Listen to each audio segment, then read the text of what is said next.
quero parabenizar o Frei Tiago por toda a coragem e ousadia. É raríssimo de ver um Frei falando com tanta propriedade dessa forma, né? E também, talvez ele nem vá ver esse vídeo também aqui sem intenção nenhuma, tá? De coração mesmo. Parabenizar ao Frei Tiago por toda essa sinceridade, essa verdade que ele traz, né? E que muitos católicos não estão acostumados a ouvir.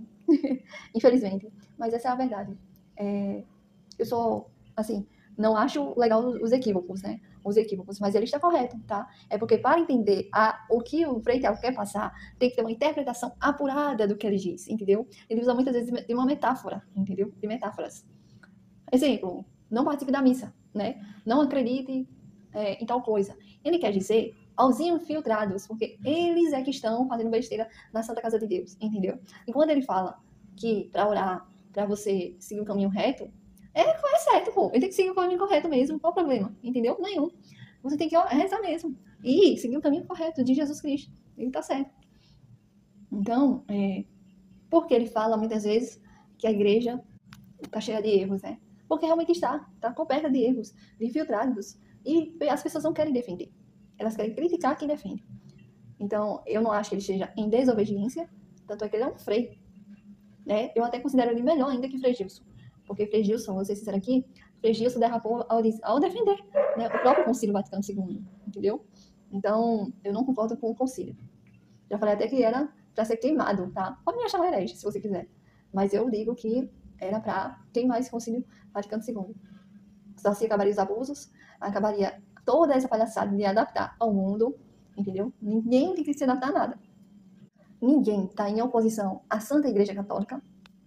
É melhor ser radical do que omissa e aplaudir os erros, entendeu? Eu não vejo o Frei Tiago apostatando em nenhum momento, pelo contrário, ele defende essa igreja, que você tem que seguir a Igreja de Cristo, entendeu? Ele luta pela verdade e pela justiça, que é isso que todos nós buscamos. Ele está sendo mal interpretado por muitos dos ditos católicos. Como sempre falei, o único jeito de parar esse Papa é indo ao Vaticano, ir atrás de provas, encontrar ilegalidades, porque deve ter, com certeza, né? Aí a gente ia ver esses que estão contra o Frei Tiago, fica caladinhos, né? Que ele estava sempre certo. Eu super entendo a fala do Frei, né? É um carmelita sensato, como já falei hoje. Mas eu não sou, deixando claro, eu não sou sedevacantista e muito menos conclavista. Eu respeito, mas eu não sigo nada do tipo. Para mim, há um Papa, mas ele só não está sendo... eu não posso negar que tem um Papa, né? Mesmo com todos os equívocos e erros, eu não posso negar um Papa, porque eu estaria sendo contra a igreja, entendeu? Eu tenho até falar sobre isso com o Frei. Foi muito bonzinho, tá? Ao dizer para os hereges não participar da missa, porque eu teria dito que era para ser tudo excomungado, tá? Nem ter acesso à Santa Casa de Deus, nem ter. Por conta de pessoas que não defendem verdadeiramente que os erros sempre acontecem. E aí, muitos católicos vão reclamar dos abusos litúrgicos, das pessoas cometendo sacrilégio, né? Pessoas que não têm o respeito na Santa Igreja, entendeu? Por quê? Porque quando alguém se levanta defendendo a Santa Igreja, acontece um enxame de crítica. Eu falei sobre isso hoje. Mas defender ninguém quer. Eu não nego o Papa. Tem um Papa, mas eu discordo sim das suas falas, e principalmente que ele muitas vezes não faz a vontade de Deus, porque Deus jamais diria que todas as religiões levam para ele, entendeu? É porque tem católico que gosta realmente de passar pano para os erros.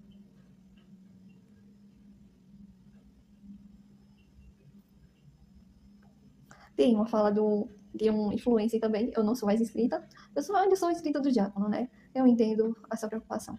Mas não é que isso vá, como eu posso falar, acabar com a alma de alguém. Não, pelo contrário. Isso vai fortalecer ainda mais, porque o que o Frei faz? Ele fala dos concílios, ele abre os olhos das pessoas para a verdade, entendeu? Eu não acho que vá acabar com a alma de alguém. Não, conhecemos a verdade, entendeu? Conhecemos. A gente não pode tampar os olhos só apenas rezar. Não, porque a fé sem obras é morta, entendeu? A gente tem que rezar e agir, tem que defender. O outro influencer, né, totalmente desrespeitoso. Seria melhor até que ele continuasse ateu do que tão desrespeitoso dessa forma. Vamos falar sobre a peregrinação gay, né, que vai ocorrer. É uma questão que pode se referir a viagens ou encontros de pessoas LGBT, enfim, que buscam espaço de acolhimento, entre aspas, reflexão, entre aspas, e espiritualidade, entre aspas. Essas peregrinações dizem que podem ocorrer em locais religiosos, culturais ou sociais. E tem como objetivo, entre aspas, promover a inclusão e aceitação dentro de tradições que, em muitos casos, podem ser vistas como exclusivas ou discriminatórias, fecha aspas. Muitas pessoas nesse país desejam explorar sua espiritualidade em um ambiente acolhedor. Assim, um deles dizem, né? Peregrinações podem oferecer uma oportunidade para esses indivíduos se conectem com sua fé ou espiritualidade sem medo de discriminação.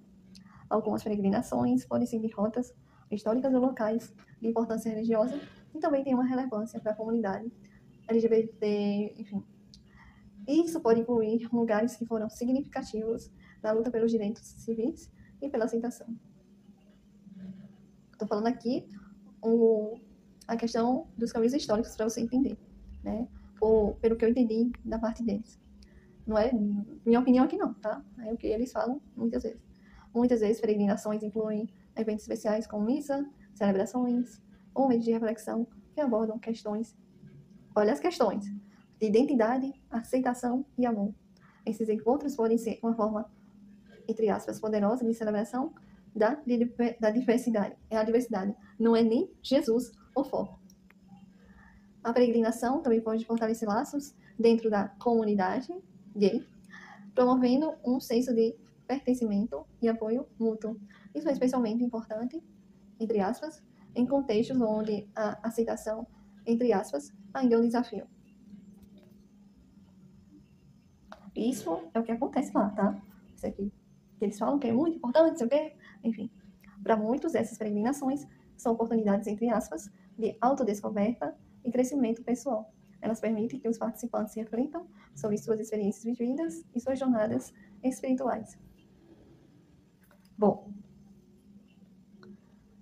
alguns exemplos que eu vou citar aqui, que essas pessoas fazem, né, o caminho de Santiago. Algumas pessoas fazem o caminho de Santiago como uma forma de peregrinação unindo a busca espiritual com a vivência da diversidade.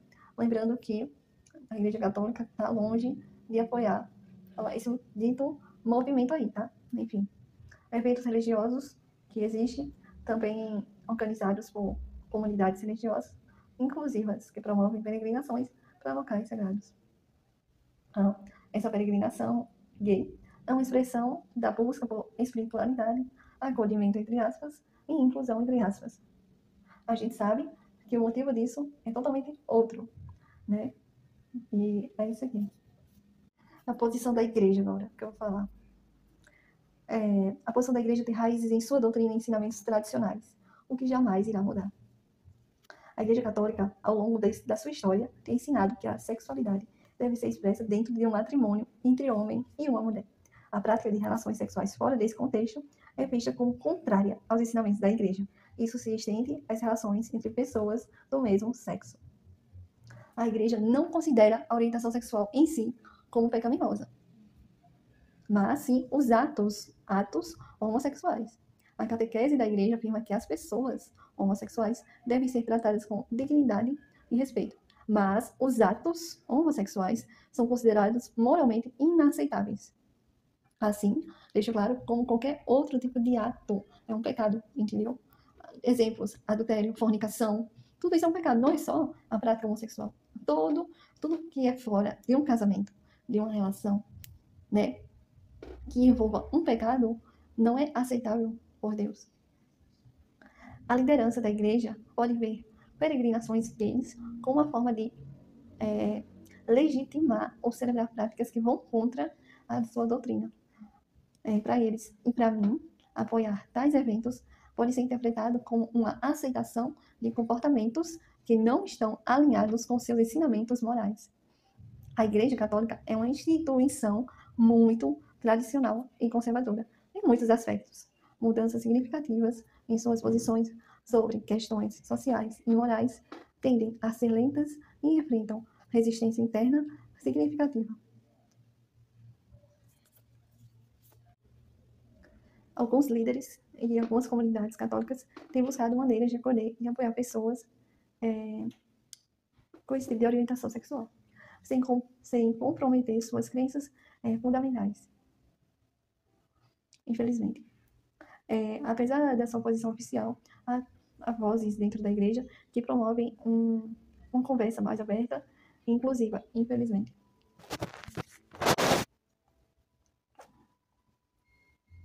Embora a Igreja Católica não apoie diretamente peregrinações gays, devido às suas doutrinas sobre sexualidade e moralidade, o tema desse tipo é muito complexo e talvez até polêmico se eu falar mais coisas aqui, né?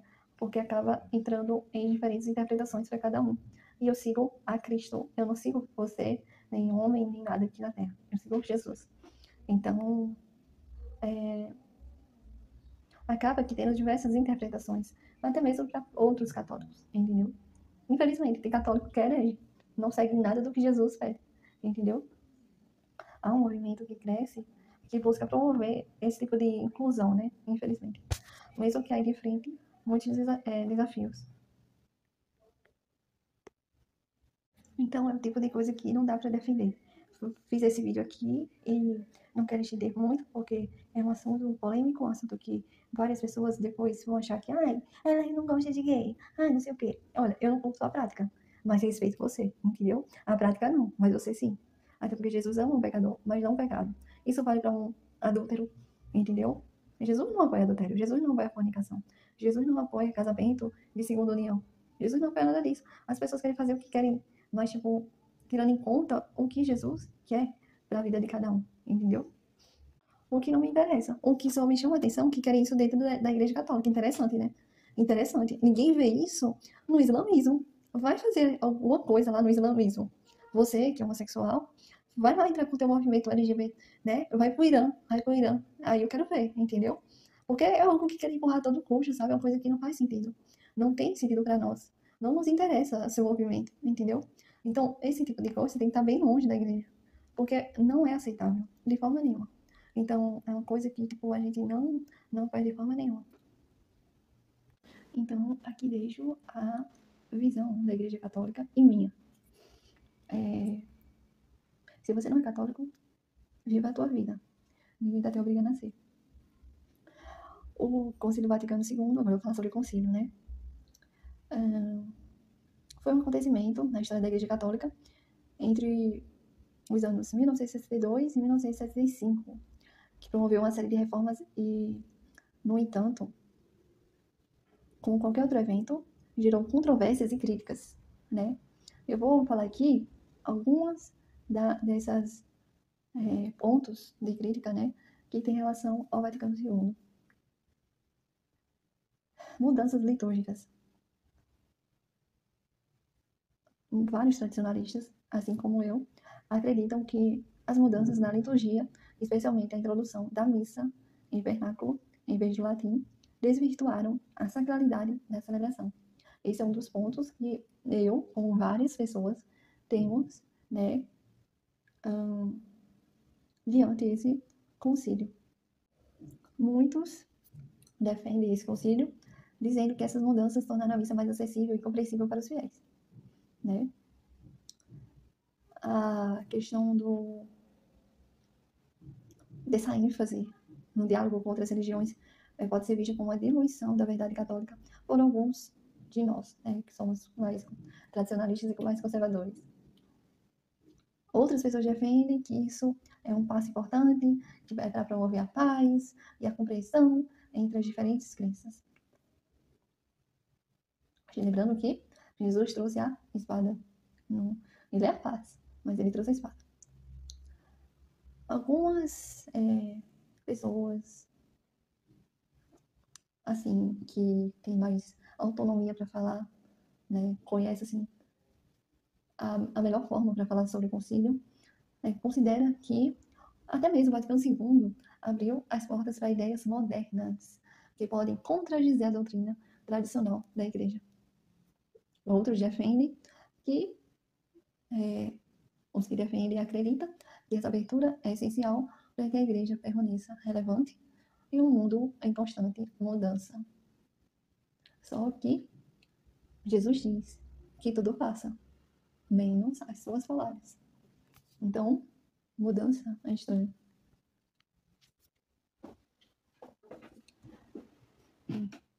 É outra coisa. A descentralização do poder e o aumento da autonomia das conferências episcopais pode levar a interpretações divergentes da doutrina católica. Então, a gente acredita nisso, entendeu? Já outras pessoas defendem que essa autonomia é vista como uma forma de permitir que as igrejas locais respondam melhor às necessidades das suas comunidades. Nós acreditamos que algumas decisões do concílio sobre questões sociais e morais foram interpretadas como uma questão mais liberal, que contraria os ensinamentos tradicionais. E foi, tá? E foi. Outros defendem que os que acreditam que essas diretrizes refletem uma compreensão mais profunda da dignidade humana e dos desafios contemporâneos. Enfim, o Concílio Vaticano II foi um evento que gerou tanto apoio quanto a crítica, mas eu vejo mais crítica a ele. Apoio nem tanto. Algumas pessoas apoiam para, tipo, caber ali, né, num grupo ali de pessoas, serem aceitas. Enfim, não desagradar ninguém, né? Dizem que é uma forma de acolhimento. Enfim. Enquanto muitos celebram as reformas como necessárias, entre aspas, para a modernização da igreja, outros veem algumas dessas mudanças, assim como eu, problemáticas ou inadequadas. As discussões sobre seus erros ou sucessos continuam até hoje. Isso reflete as opiniões dentro da comunidade católica. Eu vou falar a respeito agora sobre o concílio, né, continuando aqui, que apesar das suas intenções de renovação e modernização da igreja, nós continuamos criticando, sim, esse concílio, porque trouxe uma forma de querer obrigar você a se adaptar ao mundo, entendeu?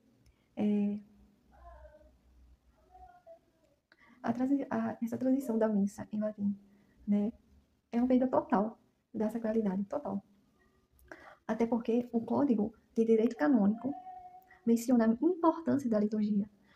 Para quem quiser ver, veja no Código de Direito Canônico, né, no Catecismo da Igreja Católica, cânon 835, mas não especifica, né, a língua que deve ser celebrada a missa, permitindo, assim, infelizmente, uma diversidade que alguns de nós consideramos problemática, né, mas que perde a sacralidade, essa importância piedosa da liturgia, sim, entendeu?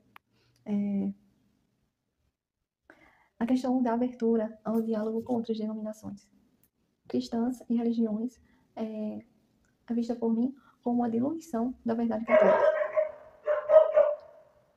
O catecismo da Igreja Católica promove a unidade entre os cristãos, né, no cânon 755, mas a gente vê que essa busca pela unidade pode comprometer a doutrina católica. A maior autonomia das conferências episcopais pode levar a interpretações divergentes e confusas das doutrinas. O catecismo reconhece as conferências episcopais e seu papel, né, no catecismo cânon 447. Mas nós vemos que isso pode resultar em práticas não uniformes na igreja. Outra coisa, as diretrizes sociais resultantes do Vaticano II são vistas como algo muito liberal por nós e progressistas. Apesar, né, do catecismo abordar a moralidade no cânon 1741, mas não fornece uma visão específica sobre as mudanças sociais introduzidas após o concílio, levando a debates sobre sua sobre a sua mudança. Nós, eu e muitos, né, apoiamos interpretações mais rigorosas da doutrina católica e nas tradições anteriores ao concílio, embora o Código de Direito Canônico não mencione diretamente, né, essas questões, mas ele estabelece princípios que podem ser interpretados de maneiras diferentes por, assim, nós, né? Então, assim, é algo que é muito complexo, né? O Concílio Vaticano II não deixa de ser responsável por várias consequências negativas dentro da igreja, tá? A gente pode destacar algumas coisas aqui que surgiram após esse concílio. O Vaticano II provocou um afastamento dos ensinamentos e práticas tradicionais da igreja, levando a uma perda de identidade católica. Após esse concílio, algumas dioceses relataram uma diminuição significativa no número de vocações sacerdotais e religiosas. E ainda reclamam, tá? Ainda reclamam. Nós vemos que as mudanças na liturgia e na espiritualidade contribuíram para essa crise. A mudança da missa do latim, né, que perdeu totalmente a sacralidade e o mistério, resultando em celebrações menos reverentes ou impiedosas, né? Você não vê aquela sacralidade mais, aquela piedade mais, aquele respeito. Esse Vaticano II gerou divisões, muitas divisões, né? Entre as pessoas que apoiam essa reforma e nós que defendemos a tradição, levou a uma polarização dentro da igreja, dificultando até a unidade.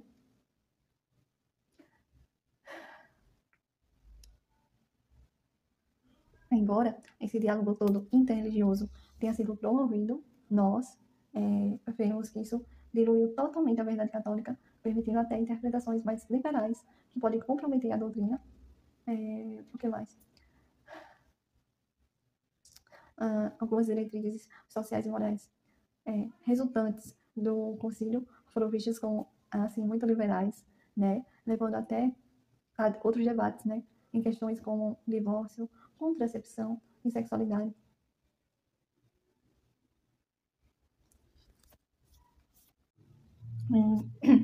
Em algumas localidades, as mudanças nas questões educacionais em instituições católicas resultaram em uma formação religiosa menos sólida, que levou até a um conhecimento mais superficial da fé. Esses pontos aqui que eu falei refletem preocupações de setores específicos dentro da igreja, né, que se opõem às reformas que são introduzidas pelo Vaticano II. É importante a gente notar que muitos outros veem essas mesmas mudanças como necessárias, digamos, né, assim eles falam, para a atualização e relevância da igreja no mundo contemporâneo. O que sabemos que não, entendeu? Não é verdade. E apesar no Código do Direito Canônico reconhecer a importância dessas autoridades dos concílios ecumênicos e a necessidade de obedecer às suas decisões, digamos assim, o concílio, né, o catecismo, em seu no 338, menciona que o Papa é o sucessor de São Pedro e tem autoridade sobre toda a igreja, incluindo as implementações das diretrizes desse concílio, infelizmente. Mas o catecismo contém normas, tá? Normas, digamos assim, sobre a liturgia, enfatizando sua natureza sagrada e a necessidade de seguir as normas estabelecidas pela igreja, certo? O Cânon 846 destaca que a celebração da liturgia deve ser feita de acordo com as prescrições da igreja, tá? E não com a prescrição de qualquer outra pessoa, mas da igreja, tá?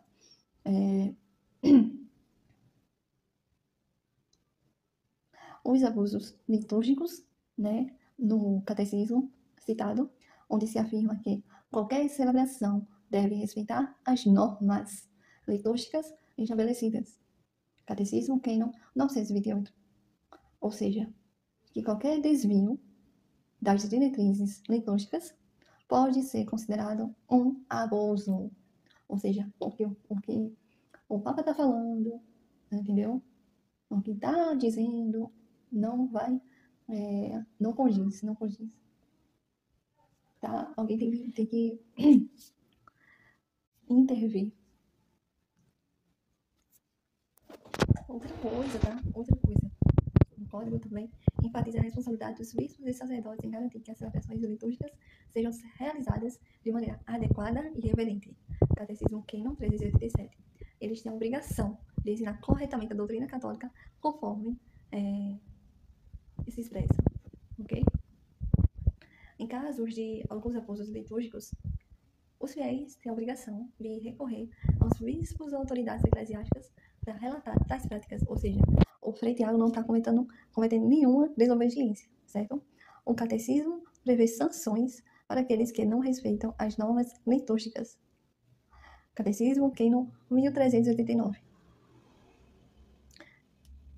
Embora o direito canônico, você vai falar, que não critica o Vaticano II. Eu sei que você vai falar sobre isso. Mas ele estabelece um quadro jurídico para garantir que essas tais reformas, né, que foram implementadas, seja de maneira adequada e respeitosa. Até porque a questão dos erros, dos abusos litúrgicos é levada a sério e há mecanismos dentro do direito canônico para você lidar e combater com essas situações. Tanto é que os abusos na liturgia é uma preocupação importante dentro da Igreja Católica, e o direito canônico oferece diretrizes sobre como lidar com essas situações. O Código de Direito Canônico enfatiza a importância de seguir as normas estabelecidas para a celebração da liturgia. O Quênon 846 menciona que os sacramentos devem ser administrados de acordo com as prescrições da Igreja, e o Quênon 928 reafirma que a missa deve ser celebrada conforme as normas litúrgicas. Os bispos e sacerdotes têm a responsabilidade de garantir que as celebrações litúrgicas sejam realizadas de maneira adequada e reverente. Como eu já falei, o Quênon 387 destaca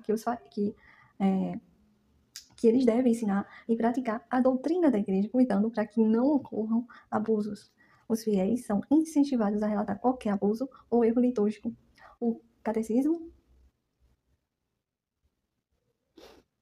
no Quênon 212, reconhece o direito dos fiéis de expressar suas preocupações sobre questões que afetam a vida da Igreja. O Código prevê sanções para aqueles que cometem abusos litúrgicos. Quênon 1389.